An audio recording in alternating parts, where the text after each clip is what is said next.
비가 내리네요. 네, 비가. 이건 무슨 비죠? 봄비입니다. 봄비. 예. 이제 겨울을 녹이는 봄비. 그래서 우리의 심령에 지난 쌓여진 겨울 같은 것들도 다 지나가고 꽃피고 새들 노래하는 새봄이 우리 영혼과 또 이 나라 민족과 세계 열방 가운데 특별히 교회 가운데 임하기를 간절히 축복합니다. 예, 우리 그런 기대를 가지고 3월 1일 월요일 예레미야 12장 말씀, 오늘 말씀 제목은 말과의 경주. 예, 말과의 경주입니다. 이게 무슨 뜻이겠습니까? 네, 현실에 대한 얘기입니다. 현실에 대한 얘기. 현실에 대한 얘기인데 주님께서 이 현실, 믿음의 백성들이 서 있는 현실이 어떤지를 말씀해 주셨습니다. 그러니까 우리가 예수님 믿고 하나님을 믿으면 하늘의 소망과 영생의 기쁨이 생기게 됩니다. 그런데 그것은 믿음 안에서 누리는, 심령 안에서 누리는, 영 안에서 누리는 축복이지 현실 세계가 변하는 건 아닙니다. 이게 굉장히 이 믿음의 백성들이 살아가는 현실 속에서 마주하는 정말 고통스러운 일인데 이 고통을 우리들만 겪은 것이 아니고 지금 예레미야도 겪고 있고 모든 선지자들도 겪었고 우리의 믿음의 선진들도 다 겪은 일입니다. 그러니까 분명히 믿음, 하나님을 믿고 예수 그리스도를 구주로 모시고 기쁨 속에 이 땅을 살아가는데 이 세상은 변한 게 없는 거예요. 이 세상의 현실은 어때요? 적대적인 거예요. 고통스러운 거예요. 그래서 그것을 주님께서는 마태복음 10장 16절에 어떻게 표현하고 계셔요? 내가 너희를 보냄이 어린 양을 어디 가운데로요? 이리 가운데 보낸가 같도다. 여러분, 이리는 뭡니까? 늑대 아닙니까? 늑대, 이리나 늑대나 비슷한 과지 않습니까? 그런데 이리가 다스리고 늑대가 다스리는 것은 맹수가 다스리는 밀림을 얘기합니다. 정글을 얘기해요. 그러니까 이 세상의 본질을 주님이 말씀하신 거예요. 그러니까 너희들은 원래 우리도 이리 같고 정글 같은 세상 속에서 살던 늑대 같은 짐승들 아니었습니까? 그런데 그리스도 예수의 보혈로 씻김을 받고 어린 양이 된 거죠. 예, 전부 어린 양들 같으셔요. 할렐루야. 예. 그런데 왜냐면 하나님 나라를 꿈꾸는 사람들이 어린 양들입니다. 딴 게 아니고 뭐 외모야 어떻든 겉사람은 그렇게 문제가 안 돼요. 근데 속사람이 주님 은혜로 변해 버렸으니 그 하나님 나라를 꿈꾸며 천국의 소망을 가지고 가는 영혼들, 그 어린 양 같은 영혼들이 이 세상에 던져질 때 우리는 기대하는 바가 있죠. 하나님이 함께 계시고 주님을 믿고 은혜로 이 땅을 살아가는 존재가 되었으니 모든 것이 잘 되었으면 좋겠다라는 그런 믿음이 있습니다. 기대가 있고요. 낭만적인 소망이 있습니다. 그런데 분명히 합력해서 잘 됩니다. 안 되는 건 아니에요. 근데 이 과정이, 왜냐하면 우리는 이미 승리했으니까. 할렐루야. 예, 이미 성공한 겁니다. 예수를 안 게 성공이고 승리입니다. 예, 그런데 이 땅을 살아가는 동안은 거친 허물과 죄로 타락해버린 이 세상 속에서 살아갈 때 굉장히 이리 같고 늑대 같은 존재들이 많이 있어서 어린 양 같은 우리들을 어떻게든 무너뜨리고 죽이고 빼앗고 도적질하고 없애려고 하는 그 구조 속에 우리가 딱 던져지는 겁니다. 우리도 그 똑같을 때는 그러니까 늑대 같고 이리 같고 짐승 같고 어쩌면 더 그들보다 더 호랑이 같고 사자 같고 막 그렇게 살 때는 이 세상이 그렇게 문제가 되지 않았어요. 그냥 뭐 경쟁하고 인생 다 그런가 보다 이렇게 살아가죠. 그런데 양이 돼버렸지 않습니까? 양이 돼버렸지 않습니까? 그러니까 더 힘든 겁니다.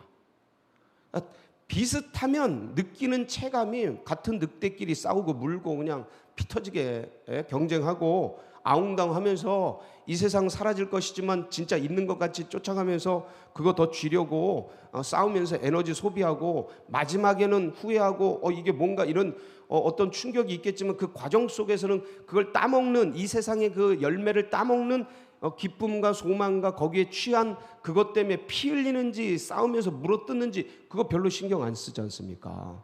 예? 그런데 양이 돼버렸다는 겁니다. 양이. 그러니까 힘든 겁니다. 너무 고통스러운 거예요.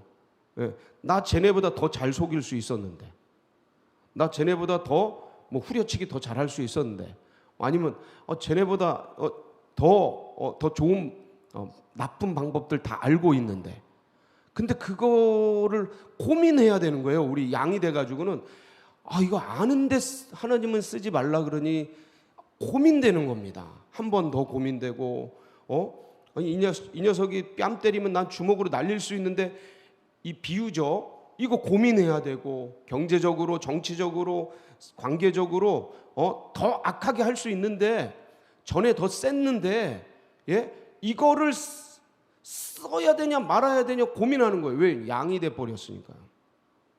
그러니까 더 힘든 겁니다. 몇 배로 더 어려운 거예요. 똑같은 고통을 당해도 더 어려워지는 거예요.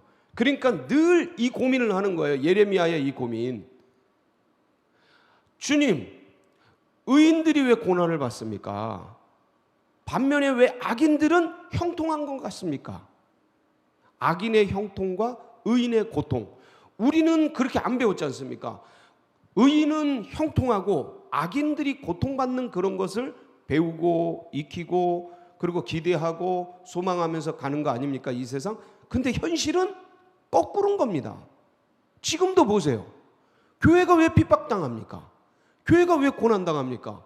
왜 이렇게 자유롭게 못하고 이 민주적인 세상 속에서 왜 우리가 이렇게 억압당하면서 법에 의해서 말도 안 되는 헌법을 유린하는 이 규칙과 규례에 의해서 우리가 헌법적 종교의 자유와 이런 어떤 자유로운 모든 결사의 이런 모임, 이런 것들을 왜 못하고 눈치 보고 이래야 합니까?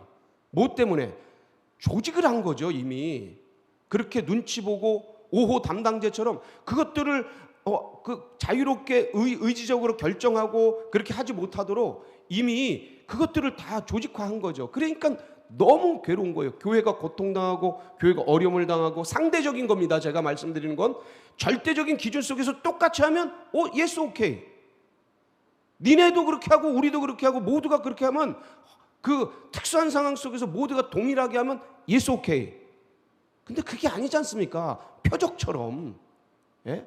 그렇게 하는 것 자체가 얼마나 힘듭니까?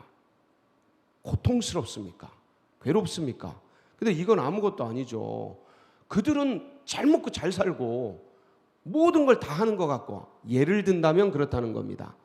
상대적 박탈감, 어려움, 고난, 힘듦. 그러니까 믿음의 백성들은 더 고통스러운 것 같고, 그렇지 않은 자들은 더 활기를 치는 것 같고 하니까 상대적인 아픔과 어려움들이 더 큰 시대 속에 우리가 살아가는데, 이건 아무것도 아닌 거예요. 이 시대 당하는 고통은 아무것도 아닌 거예요. 우리 선배들이 당했던 로마 시대나 지금 예레미야 시대나 이전에 더 많은 그 고통스러운 시대들을 극복했던 그 선배들의 그 신앙의 경주를 보면, 우리가 당하는 이런 것들은 이게 약하다 뭐 그런 게 아니고, 그들과 비교했을 때 사실은 그렇게 센 것이 아니라는 거예요. 예레미야는요, 실제적으로 죽음의 위협을 당했던 사람입니다. 그러니까 이런 얘기를 하는 거예요. 하나님, 왜 믿음의 사람들이 고난을 당합니까? 왜 하나님의 사람들이 아픔을 당합니까? 왜 주님의 꿈과 비전과 주님의 말씀을 전하는데 이토록 힘든 일이 있습니까?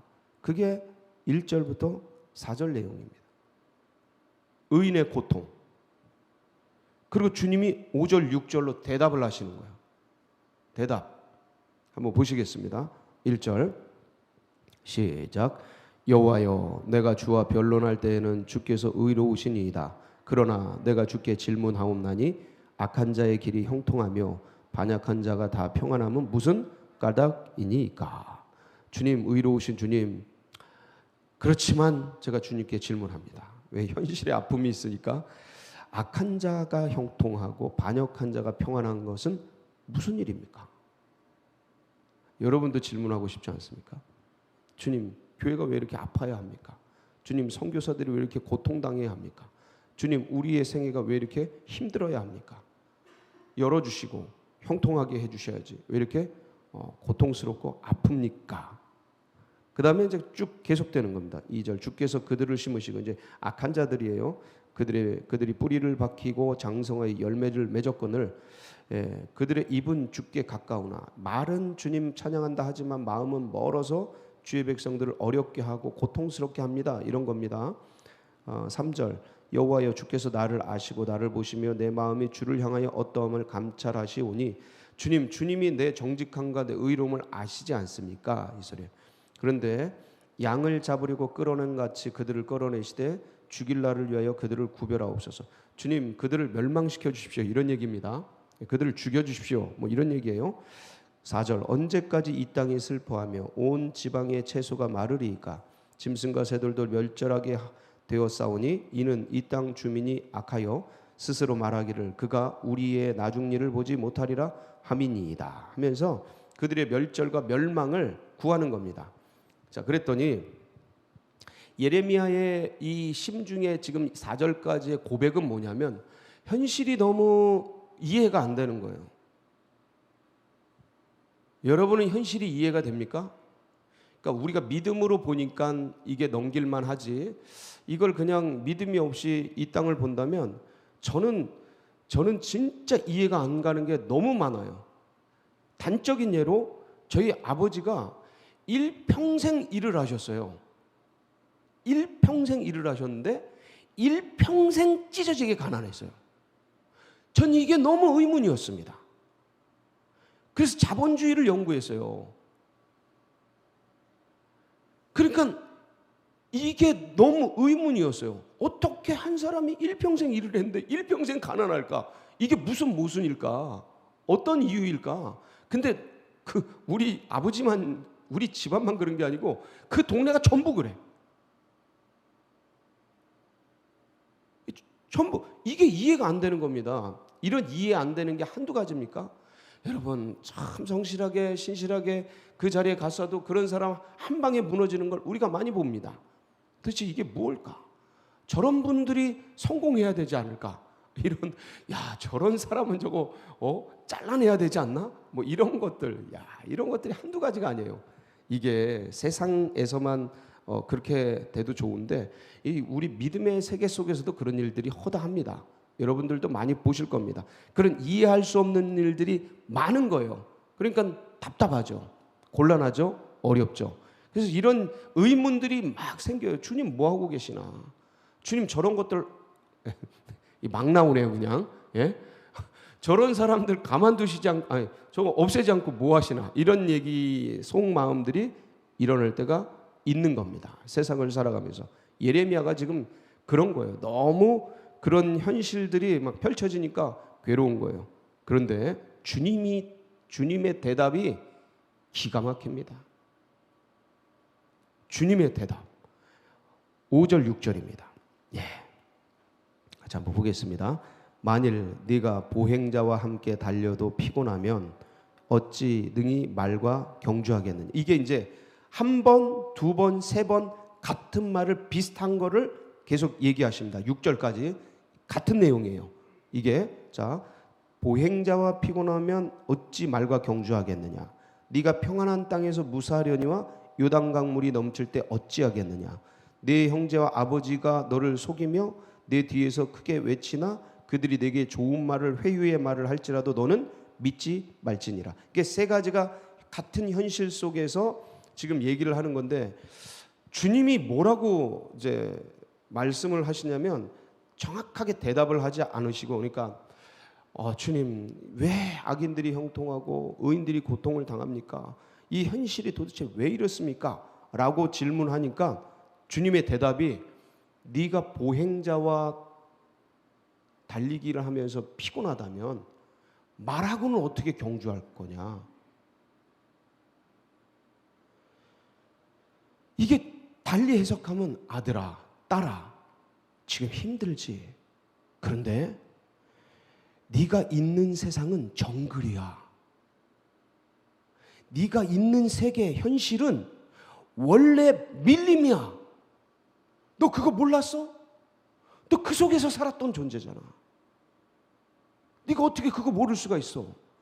근데 이리가 오고 늑대가 오는 걸 넘어서 이제 사자들이 나타나고 호랑이가 나타날 텐데 너 지금 이리 때문에 힘들어하고 늑대 때문에 곤란해하면 너 사자하고 그 호랑이들하고 어떻게 싸울 거야?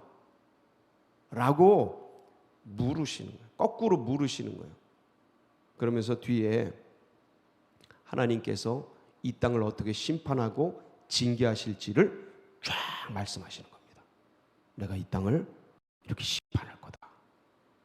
그러니까 지금 네가 당하고 있는 그 현실, 주님을 바라보고 주님을 의지하고 한 단계 한 단계 뭐 해라?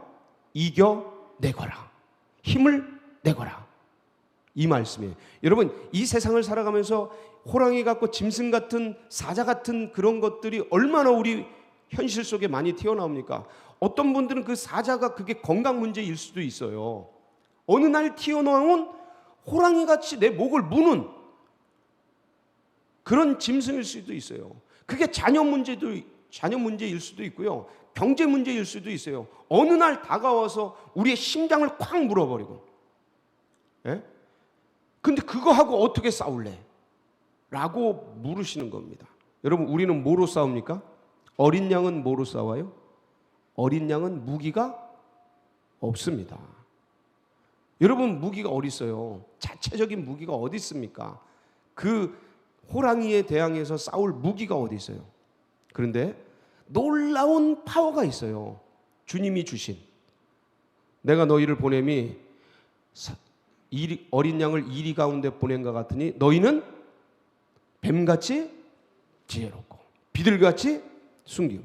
여러분, 뱀의 지혜는 누가 주십니까? 지혜의 왕이신 우리 주님이 주십니다. 그러니까 어린 양이 할 수 있는 건 뭐예요? 주인 바라보는 겁니다. 양은 무기가 없습니다. 주인만 바라보는 거예요. 그럼 그 주인께서 뭘 주셔요?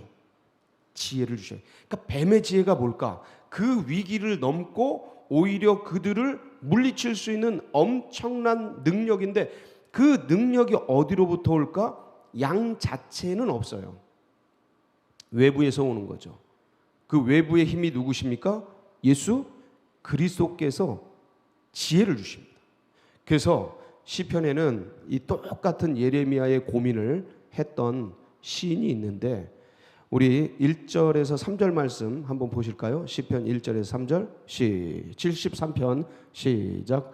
하나님이 참으로 이스라엘 중 마음이 정결한 자에게 선을 행하시니 나는 거의 넘어질 뻔하였고 나의 걸음이 미끄러질 뻔하였으니 이는 내가 악인의 형통함을 보고 오만한 자를 질투하였음이로다. 그러니까 악인이 형통한 걸 보고 의인이 지금 뒤집어진 거예요. 이 시편 기자도 똑같이. 그리고 그 뒤에 악인들의 삶이 죽을 때까지 얼마나 평안한지 쫙 보여주시는 거예요. 그런데 나중에 이제 성전을 들어가면서 이 시인이 깨닫게 됩니다. 그게 16절, 19절인데 한번 보겠습니다. 16절, 19절. 준비가 안 됐나 보네요. 그렇죠? 16절, 19절. 여기 보면 믿음의 백성이 이제 성전에 들어가면서 악인들의 종말을, 악인들의 마지막을 깨닫게 됩니다. 하나님께서 저들을 심판하시는구나. 그러니까 이 생애 잠시간에 이런 것들이 전부인 줄 알고 여기서 살던 저들을 하나님이 종말적인 심판을 통해서 졸지에 하루 한날에 엎드려뜨리게 하시는구나 라는 것을 깨닫게 됩니다.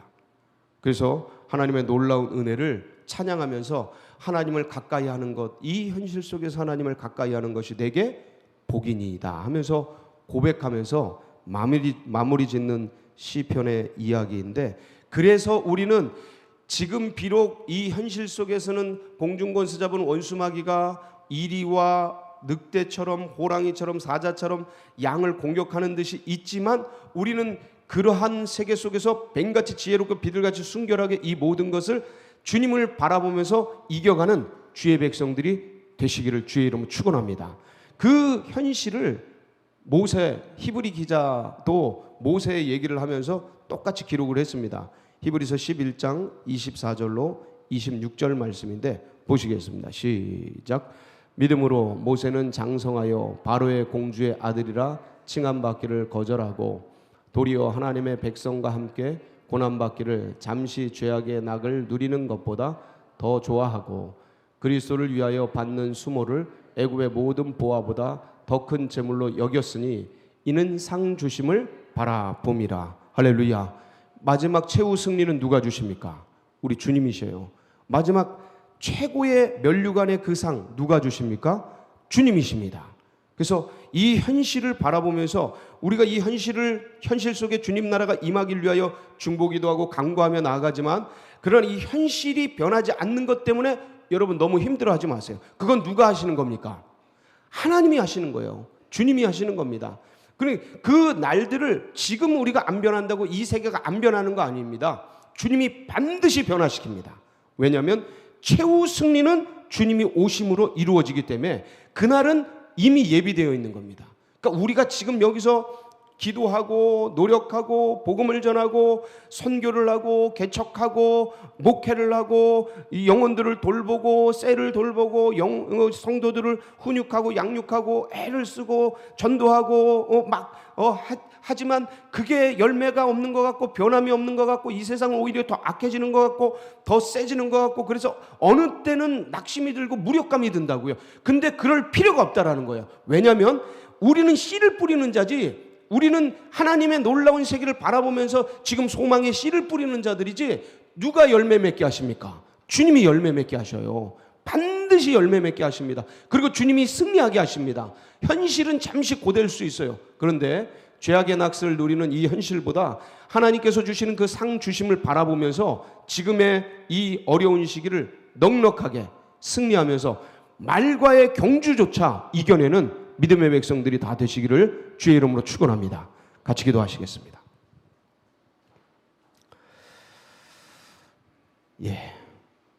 그렇지만 현실이 쉬운 건 아닙니다.